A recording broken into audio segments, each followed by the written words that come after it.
Backchat. I'm Hugh Chiverton. Your co-host today is Anna Fenton. Anna, good morning to you. Good morning, everybody. Today we're talking about WhatsApp and also talking about homeless people in this cold weather. As there's another cold weather warning and a frost warning in effect at the moment.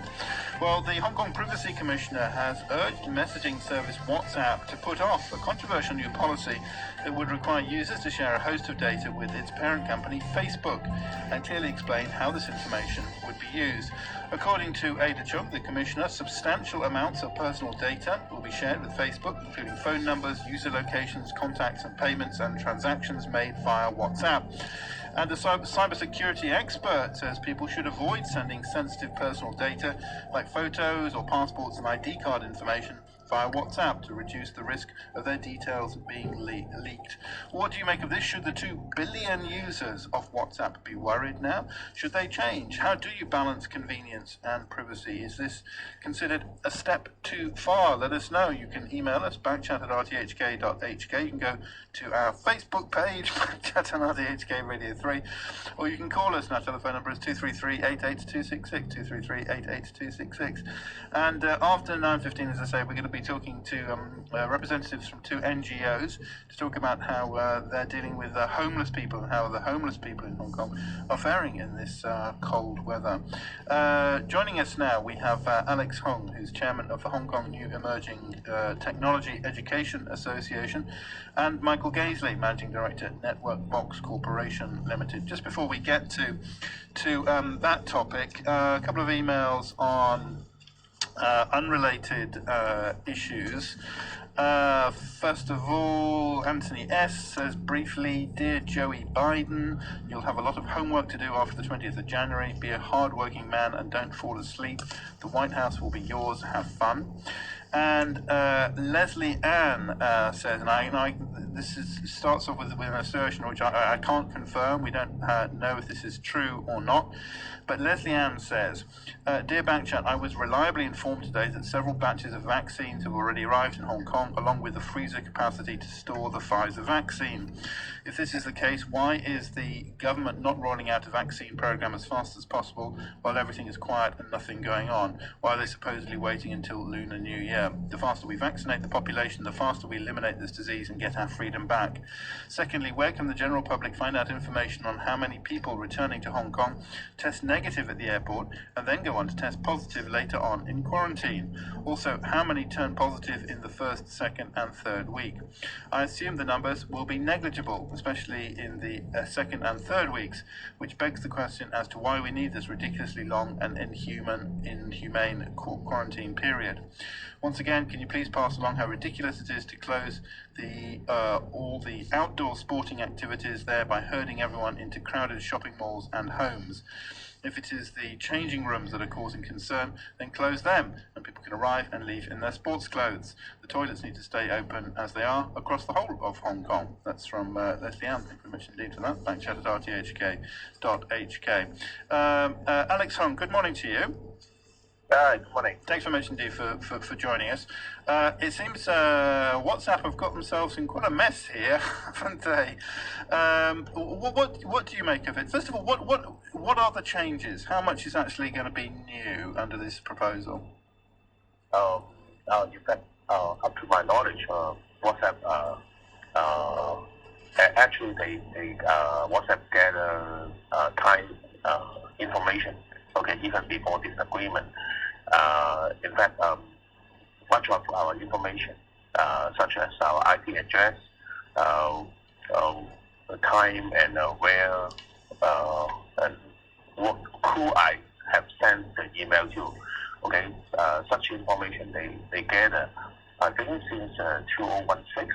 Okay, but now they have a formal agreement to let all the people know that they will even get even more. Okay, that's why the situation is not so good as before, because they officially can get the information to the platform of the mother company of Facebook. And in fact, what's the difference? In fact, Facebook, okay, I'm also the user of Facebook and WhatsApp, and Facebook can Facebook rely on the advertisement office and usually they will be sell our data, okay, to other company, okay, and also make sure we can get the advertisement according to our favor on our interests, such as our geographical location and also some sensitive actions such as who we send the email to, WhatsApp to, and also when and where we get the information. And just such as, for example, sometimes you will find that Facebook can very accurately know what you like, okay, and where you are, okay. Of course, most of the time, the artificial intelligence for the big data analysis is not so accurate. But I think in future, they can tell you something which you may have interest, and you will try to have some purchase behavior on that. Okay, and even up to the information, WhatsApp will gather even the payment information, and also some more not about the content. Okay, the content is encrypted via two ends. Okay, from our end to another end, but the information and the metadata, the meaning of a metadata data is the definition of data, data of data. They will use to have some manipulation on it. So that's why the people now we are afraid of using WhatsApp. Okay. Can I ask a question that arises in my mind? How does WhatsApp make money at the moment? Because they don't have adverts. So where do they get cash? In fact, up to my knowledge, okay, I think Michael can tell more. And up to my knowledge, okay, WhatsApp, same as other, data platforms, they can get the profits by selling the big data after have the analysis. Because I think it's useless to sell one individual data. But it's meaningful to sell a group of data, such as if we sell the data of how's the gender or even the calling time, okay, of WhatsApp calling time or the video calling time, when to when, okay, in Hong Kong, okay, in different geographical area. It's meaningful for some companies, and companies can collectively buy such data and have some selling opportunities. Okay, that's up to my knowledge, because otherwise, okay, this service seems to be free of charge, but you say it's not free, okay, so all the individuals, because you sacrifice your privacy and information. Alex, a question. If I get a new WhatsApp contact, funnily enough, very quickly I get a friend request from that person on Facebook pops up. Mm-hmm. So what leads us to believe that Facebook doesn't already get the information directly from WhatsApp? Yeah, even more than that. Actually, I have more than 3,000 Facebook friends, and my experience that is if I add a new friend and a close friend of this new friend, which is geographically very close to me, okay? For example, I live in Hong Kong, and then the friends in this area will appear in my friends list, okay? That's what they can do now. Yes, but that process also seems to be random in that I get friend requests. No, not random. Okay, it's not random. It's occasion. It's intentionally make this happen. Oh, I know. I hear what you're saying, but also I think they're now throwing people into your people you may know list that you have there's no connection that you can find, not even a mutual friend. Mm-hmm. Yeah. That's because actually you share the contact list. Okay. Because for the WhatsApp, okay, for example, we will talk about Signal. They ask the same question whether you want to use the contact list. But for WhatsApp, they will share the contact list among to Facebook, and then the Facebook engine will use it to locate where your friends are. Okay, So I mean, yeah. So a lot of people are, suggesting moving to Signal. We'll talk about that a little bit later. But presumably, Signal, they make their money in the same way by selling data about your usage. Is that right? Okay, up to my knowledge, okay, Signal is another thing, okay, because the founders of WhatsApp and Facebook, okay, the early founders, they find that after they sell the WhatsApp, okay, in fact they really want to keep WhatsApp keep away from advertisement profits, and then they form, okay, Signal, and then for Signal, they up to now, okay, they are not having the advertisement profit model, okay, they just have a sharing platform, open source, and have the money by some donation. Oh, just donation, right? Yeah, that's a donation, so that's not from the advertisement profit up to now, okay. Same case as WhatsApp, okay. When WhatsApp starts, okay, Facebook they start, okay. They mentioned that they would not, okay, use that. Same case as Signal up to now, okay, or maybe in the plan they will not do that. But in future, if they sell to other people, we don't know. But up to my knowledge, it's better because for Signal, they have open source and the platform now is not for the profit. Okay. Okay. Yeah. Well, so what about this reaction to WhatsApp? Were you surprised by it? Do you think they've gone too far? Do you think they're going to have to backpedal, have to change their minds? Sorry.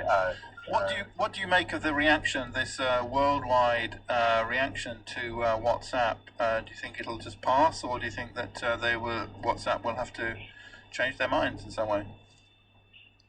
Okay. But you mean why WhatsApp do so now? No, I mean there's been a big reaction around the world towards WhatsApp, a lot of criticism towards WhatsApp. Do you think WhatsApp will back down, or do you think that they will stick with it?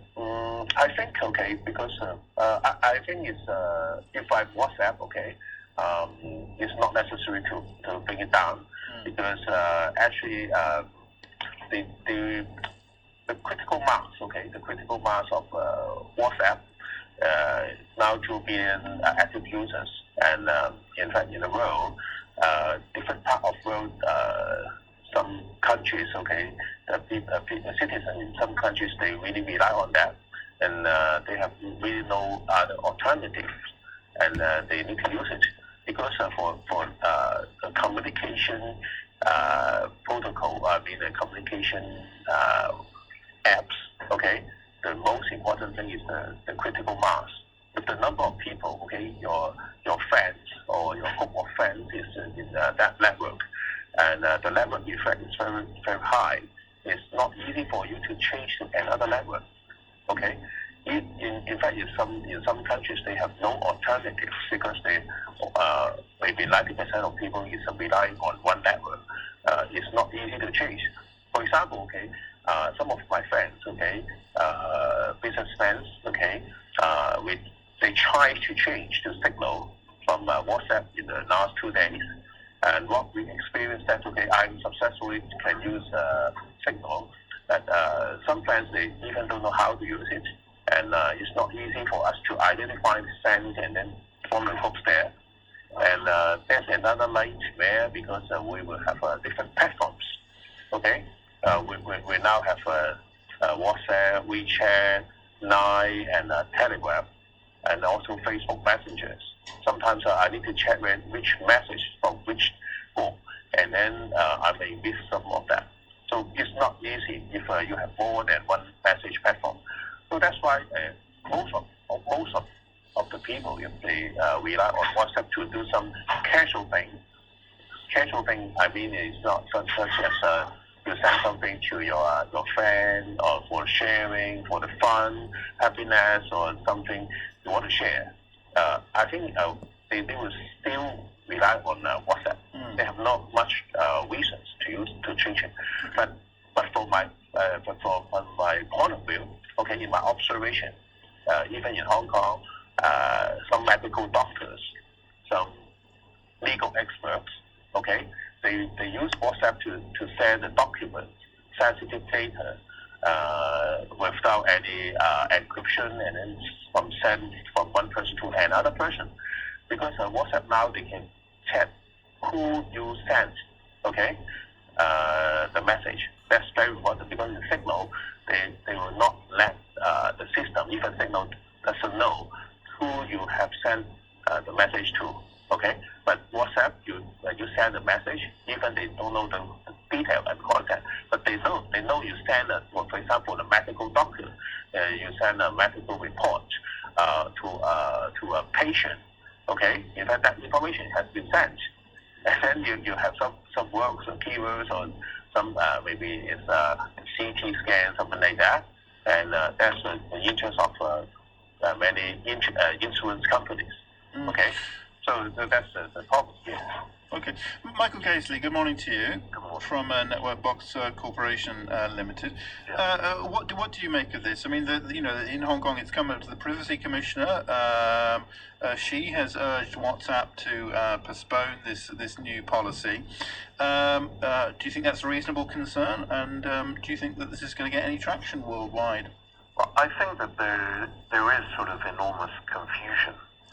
And I think a simpler way for the average person to understand this is if you imagine you have an envelope and you send something to somebody, what's happening with WhatsApp is what you're putting inside the envelope, your message, your photo, even a voice call or a video call. When you use all these things, what goes inside the envelope is encrypted and sent, and even WhatsApp itself cannot access or see any of that. So in the case just being discussed, if you're sending stuff with your doctor backwards and forwards, if you were doing that via email, which a lot of people have done and still do, actually everything being sent is like being sent on a postcard, and at each stop the postman can read your postcard. With WhatsApp, they're actually encrypting from you to the doctor back to you, so no one can actually see what's being sent. All they can see is metadata, and with the metadata they could actually see who you're contacting, but then they don't know whether you're contacting your doctor because a doctor because that doctor happens to be a school friend of yours and you're arranging to go and play golf, or whether you're sending a medical report because you're sick. They have no idea of that content, and I think that's a key point that a lot of people that panic, are quite panicked at the moment and keep asking me questions about it. They're misunderstanding that. What you're giving up is metadata, not actual content. On top of that, there's also, if you believe WhatsApp, they have access to the metadata, but what they're saying is if you're communicating between your sort of friends, family, normal people, they are not tracking that according to WhatsApp. What they're tracking is if you're contacting a business. And they're also reminding you that if you contact a business, obviously the business at the other end, they are able to see the message, or else, if you're communicating with them, they wouldn't be able to talk to you, they wouldn't be able to text you back.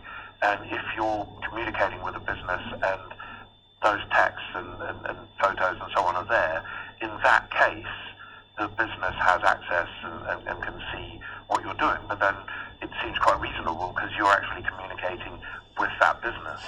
On top of that, there's payment details because they want to get into the payment side of things because they're trying to monetize WhatsApp.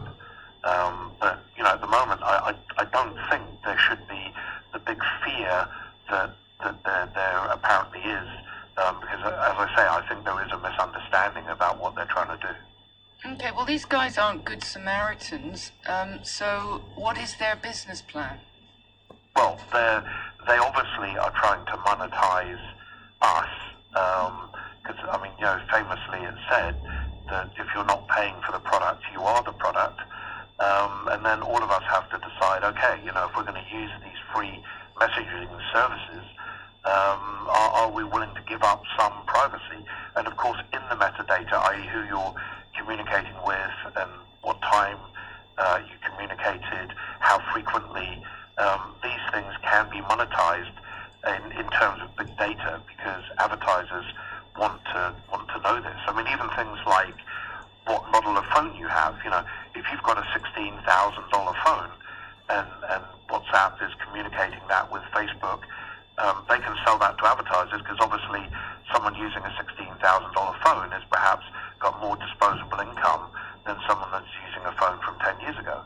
So, there is information and there is value there for them, and it's a matter of, do we want to use these free services or not? Because of course you have the choice of not using these, and there are other options like Telegram and Signal, but of course even with those, at some point, how do they monetize? Because you can't set up a massively successful global system all for free forever, unless you find some way to have revenue. Bloomberg says that by using WhatsApp, you may be sharing information, including your contacts list, your location, financial information, and usage data, as well as your phone's unique identifier. Yes. Is that all correct? Are you Yes. that? Also, your profile photo, your IP address, signal strength, battery strength. Yeah, there's a whole bunch of data. So they're not looking in the envelope, but they're trying to find out as much as possible about the person who's sending the. Yeah, they're looking at what kind of envelope. The person who sent the envelope. Well, no, they're looking at the person who sent the envelope and who they're sending it to. Yeah, exactly. Yeah. I mean, they're taking all that data, but except in Europe, is that right? But in Europe. In Europe, because of the data privacy laws, they are not taking it, and the UK as well. They're currently not going to take it, even though the UK has left that jurisdiction. So, but in future, the UK could actually be impacted because after Brexit, they're not protected in the same way. So, of all these platforms, from the consumer point of view, which is the dog with the least fleas? I would say, if you really want privacy, Signal is the best choice, followed by Telegram. But if you actually want to contact the 2 billion people, about 28% of the world is on WhatsApp.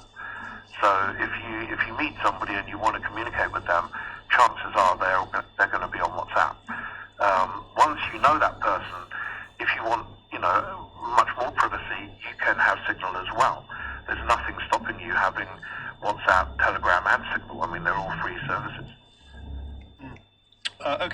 Just some traffic announcement. Because of a traffic accident, the fast lane of the Lungchang Road towards Kwintong, so eastbound, near the Line Rock Tunnel Road, is closed to traffic. Only the slow lane available to motorists, and traffic backed up to Chingcheng Road near Butterfly Valley. So big problems there on the Lungchang Road near Line Rock Tunnel. It's very congested, and you're advised to drive with utmost care and patience. Michael Gaisley, is this because of the word Facebook? Is this because they're sending this information to Facebook, and it's part of a backlash against Facebook that this is making so many waves? Yeah, after all the things, if you get away from just the commercial side of things, look at politics around the world and how toxic that's become. The blame for at least some of it, if not much of it, can be put at the feet of Facebook. So, Facebook is consuming all of our privacy on that front. So, of course, when you start linking up WhatsApp with Facebook, people get nervous, understandably. Understandably, you say? Well, yes, because of what's happened with Facebook, say in the USA with the elections there. It's on the news pretty much every day. The Cambridge Analytica situation. There's been a lot with Facebook that has made people worried. And with WhatsApp, as I say, I think a lot of people are not understanding that the actual content is safe. It's the metadata, but then there is a lot that can be inferred by the metadata, who you're contacting and so on. And Facebook is saying that your friends and family and non-business is not being tracked. But of course, then you have to trust them and believe them because they do have that data. Okay. Well, Alex Hong, thank you very much indeed for joining us. We were talking to earlier, Chairman of the Hong Kong New Emerging Technology Education Association. Michael Casely will stay with us. We're continuing to talk about WhatsApp. We're also going to be talking about homeless people and how they're faring in the cold weather later in the programme. There's a cold weather warning at the moment, a frost warning as well, and a red fire danger warning. Forecast fine and very dry. Cold this morning, temperatures up to about 17 degrees during the day. Just 12 degrees at the moment with the relative humidity at 50%. In the history